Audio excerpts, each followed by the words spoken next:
여러분 안녕하십니까. 오늘은 시드니에서 열린 내셔널 4x4 아웃도어 쇼를 다녀온 영상을 올립니다. 크고 작은 한 90여 개 업체랑 30여 대의 개인이 소유한 차량을 뽐내는 부스가 있는 나름 볼거리가 많은 쇼였습니다. 한국에서 이 영상을 보시는 구독자님들에게는 이곳 호주와 한국의 캠핑쇼가 너무 다르다는 걸 느끼실 수 있는 그런 영상이 되지 않을까라고 생각합니다. 영상을 보시면서 하나하나 한국과 다른 캠핑 문화에 대해 이야기해 보는 그런 시간을 한번 갖겠습니다.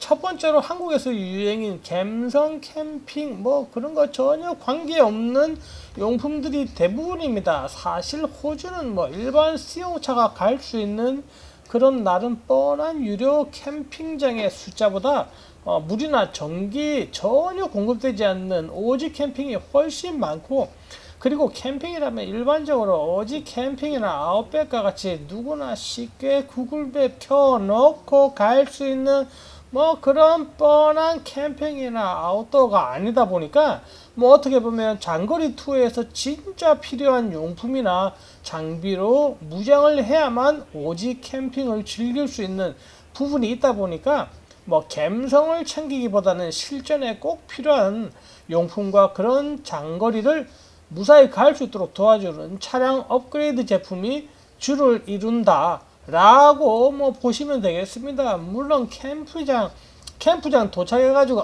소주 안 사왔네 라고 한다면 차로 최소 2~3시간 이상 나가야 되는 경우가 생깁니다. 근처에 아무것도 없다 그런 뜻이죠. 그러다 보니 당연하게도 서스펜션 업그레이드, 특히 쇼바 업그레이드 관련 용품이나 업체가 상당히 많습니다. 특히 여러분들이 잘 알고 있는 ARB나 TJM과 같은 업체는 이번에 참가하지 않았지만 앞에 언급한 업체 다음 순위에 있다고 할 수 있는 오포짓 록이라는 업체가 입구에 있었습니다. 아웃백뿐만 아니라 어느 상황에서도 이템이라고 할 수 있는 무전기도 여러 제품을 볼 수 있는 것도 한국과 다른 점이라고 할 수 있고요. 한국에서는 생소할 수 있지만 이곳 호주에서는 아웃백에서 특히 트레일러를 개발할 때 필수라고 할 수 있는 사이드 미러만 전문으로 또 판매하는 업체도 볼 수 있습니다. 하지만 호주에서는 거의 모든 오프로드 차량들이 필수로 달고 있는 불바의 경우는 너무 많은 업체와 제품이 있지만 이번 쇼가 아웃도어 쇼다 그러다 보니까 이번 행사에는 거의 그런 제품은 눈에 띄지 않았습니다. 영상에서 보시면 아시겠지만 자주 등장하는 차량이 있습니다. 토요타 랜드크루저 70 시리즈라는 차인데요. 처음 나온 건 1984년입니다. 지금까지 판매가 되고 있는 근 40년 동안 외관은 거의 변함이 없고 엔진만 업그레이드 돼서 나오는 차량인데 그렇다고 가격이 싸지도 않습니다. 겁나 비쌉니다. 호주에서 투어링이나 아웃백용 차량으로 상당히 인기가 많은 차량입니다. 참고로 전동식 윈도우 스위치가 불과 몇 년 전에 적용이 될 만큼 시대의 흐름에 전혀 관심이 없는 차량 같지만 그에 아랑곳하지 않고 호주에선 인기가 꾸준한 차량이다 라고 말씀드릴 수가 있습니다. 그래서 이 차량을 아웃백 투어용으로 또는 오프로드용 차량으로 개조를 많이 하는데 이날 아웃도어 쇼에서 계속 나오지만 이 차량에 업그레이드를 한 차들을 많이 볼 수 있습니다. 참고로 저런 차 새거 하나 사서 이것저것 야 누가 봐도 돈 좀 발랐네 라고 할 만큼이면 한국 돈으로 약 한 1억 5천 정도. 이런 미쳤냐 그지요? 이씨 겁나 비쌉니다. 하여간 그렇고요. 그렇다면 한국에서는 이런 아웃도어 쇼에서 꼭 빠지지 않을 집 랭글러는 왜 보이지 않느냐? 사실 호주에서 전혀 인기가 없습니다. 먼 장거리를 가기에 사실 차량 실내가 너무 좋고요.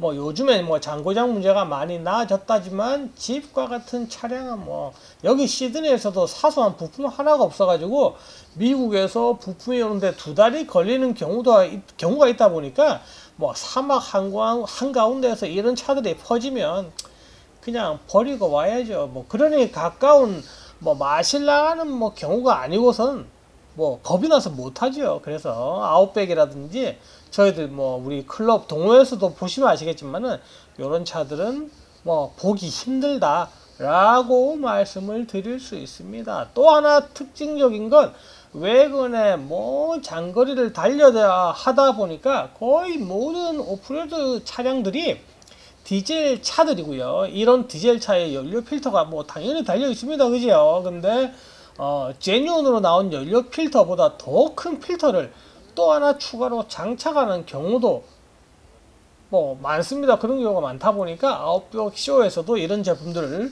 볼 수가 있습니다.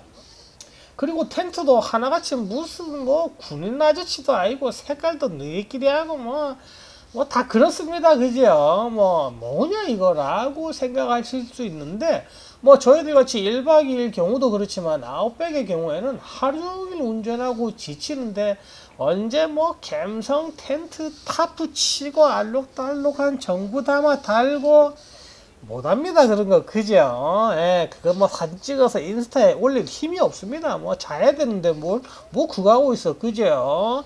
뭐 호주 사람들이 뭐 피도 눈물도 감성도 뭐 없어서 뭐 알록달록하게 안 하는 게 아니라 캠프장 도착해서 텐트 예쁘게 세팅할 힘이 없다 보니까 최대한 푹 쉬고 다음날 바로 이동해야 되는데 뭐 비라든지 바람 잘 맞고 뭐 치기 편한 뭐 그게 최고다 해서 그런 텐트를 많이 이용하고 있습니다. 뭐 그러다 보니 일반 텐트야 그렇다 치지만 뭐 루프탑 텐트는 종류별로 뭐 상당히 여러 업체들이 여러 제품을 나온 거 보실 수가 있고요. 그리고 지금 화면에 나오는 거는 디프입니다. 일반 디프는 동그랗게 생겼지 않습니까? 그런데 장거리 가다 보면 그 디프 쇠 덩어리잖아요. 그죠? 근데 그게 뚝 부러지는 경우가 또 생길 수가 있습니다. 그래서 그런 거 이제 아무리 차에 짐을 많이 싣고 뭐 하고 충격받고 해도 디프가 부러지지 말라고 해서 저렇게 업그레이드 하는 제품도 나오고 있습니다. 지금 보시는 이 차도 아까 말씀드린 70 시리즈 그 차고요. 그리고 뭐 한국에는 뭐 지도 뻔합니다. 그죠? 인터넷 뭐 키고 전화기 키면 구글 맵 있고 무슨 맵 있고 다 있겠지만은 호주 아웃백은 전혀 뭐 인터넷 전화 터지지가 않습니다. 그러다 보니까 GPS 기반의 맵은 기본으로 있어야 되고요. 그리고 기본으로 필수로 또 저런 종이로 된 맵을 가지고 다녀야지 안전합니다. 그래서 저런 지도도 판매를 하고 있고요.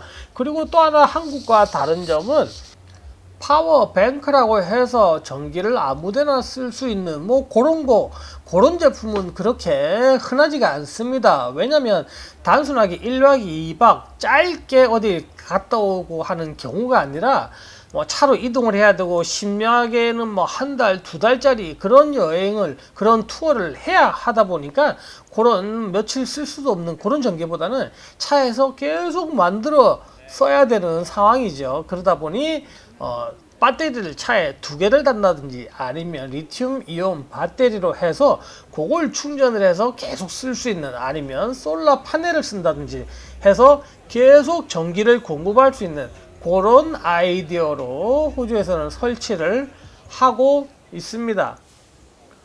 방금 영상에 싹 지나간 저 차가 도요타에서 최근에 만들어진 랜드크루저 300 시리즈라는 나름 겁나 비싼 차입니다. 하지만 저런 차가 별로 이런 모터쇼에 나와서 짠하고 나와야 되는데 거의 없습니다. 그 이유가 실제 외건형의 차량보다는 한국에서는 픽업 트럭이라고 하는 유트 차량이 훨씬 여기에서는 인기가 많기 때문입니다. 그리고 또 하나 한국하고 다른 특징은 방금 말씀드린 픽업 트럭이라고 하는 고전 차들이 훨씬 많은데요. 실제 픽업 트럭의 경우 가장 인기가 있는 품목이 트레이라고 하는 짐칸인데요. 이런 품목의 경우 자영업자라든지 회사의 경우는 세금 공제도 받을 수 있다 보니까 뭐 이런 거 하나 작업하는데 작게는 한국 돈으로 한 1,000만원에서 3,000만원 이상 뭐 금액을 들이고 셋업을 해야 됩니다. 근데 뭐 워낙 인기가 많고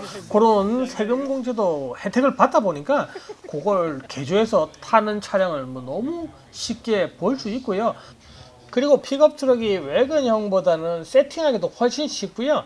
더 많은 짐을 실을 수 있다 보니까 외건 스타일 차량 뒷부분을 아예 잘라서 저런 픽업 트럭 스타일로 만들어서 사용하는 뭐 그런 경우도 쉽게 볼 수가 있습니다. 그리고 뭐 아웃도어 쇼라고 해서 픽업 트럭이 많은 게 아니라요. 지난달 호주 차량 판매 순위가 있습니다. 1등에서 10등까지가 있는데 그 중에 4개 차량이 전부 다 픽업 트럭들입니다. 그 중에 1등은 도요타 하일럭스라는 차고요. 그리고 3등이 포드 레인저입니다. 그리고 또 하나 뭐 좋은 소식 하여간에 뭐 그런 거는 2등은 뭐냐? 2등이 현대 투손입니다. 대단하죠 뭐.